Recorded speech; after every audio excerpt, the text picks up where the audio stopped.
High, আজকে জানুয়ারি ৪ তারিখ ২০২৬। আজকে প্রথম সপ্তাহে আর্ট ক্লাস আমার রবিবার।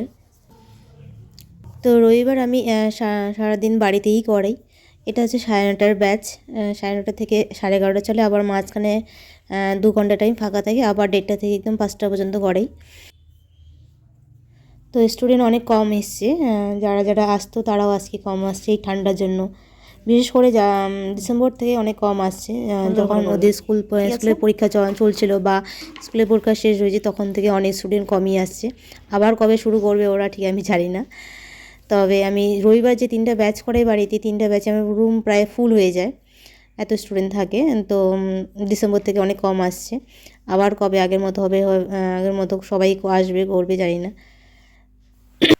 আমি যখন প্রথম আর্ট ক্লাস শুরু করি, প্রথম বলতে প্রথম একদম 2019-এ, তো প্রথম আমি শুরু করেছিলাম একজন স্টুডেন্ট দিয়ে। তারপরে আস্তে আস্তে বাড়তে বাড়তে আমি প্রায় 100 জনের উপরেও স্টুডেন্ট করিয়েছি, বা এখন এই মাসে হয়তো রানিং নেই, কিন্তু আমার 2025-এ 100 অ্যাভাব স্টুডেন্ট ছিল। আর প্রথম যখন আমি আর্ট করানো শুরু করি টিউশন একজন স্টুডেন্টকে দিয়ে, সেটা হচ্ছে আমার দিদির জন্য। অ্যাকচুয়ালি আমার দিদি আগে আর্ট করাতো, তারপর আমি এসেছি। ওই স্টুডেন্টটা দিদির সাথে যোগাযোগ করেছিল, দিদি আমাকে তারপর ওই স্টুডেন্টটা দেয় প্রথম। তো ওই আমার ক্লাস করানো শুরু ওই একজন স্টুডেন্টকে দিয়েই।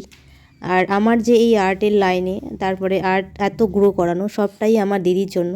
কারণ আমি যদি টিউশন করানো শুরু না করতাম তাহলে হয়তো আর্ট নিয়ে আমার এতটা আগানো হতো না।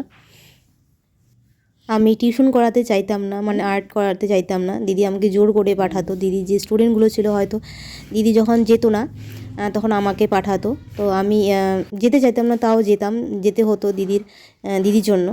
আজকে আর্টের প্রতি আমার ভালোবাসা, তারপরে আর্টটাকে এত এগিয়ে নিয়ে যাওয়া, তারপরে এত ইনকাম, সবটাই আমার দিদির জন্য। কারণ দিদি যদি সেই মুহূর্তে আমাকে জোর করে কিছু না করাতো বা জোর করে টিউশনে না পাঠাতো, তাহলে হয়তো আমি এই লাইনে কোনো দিন আসতামই না। আর এর জন্য দিদিকে অনেক অনেক ধন্যবাদ আমার পক্ষ থেকে। হয়তো কোনো দিন সামনাসামনি বলিনি, কিন্তু আজ এটাই সত্যি। আর বাড়ির সাপোর্ট তো ছিলই পুরোপুরি।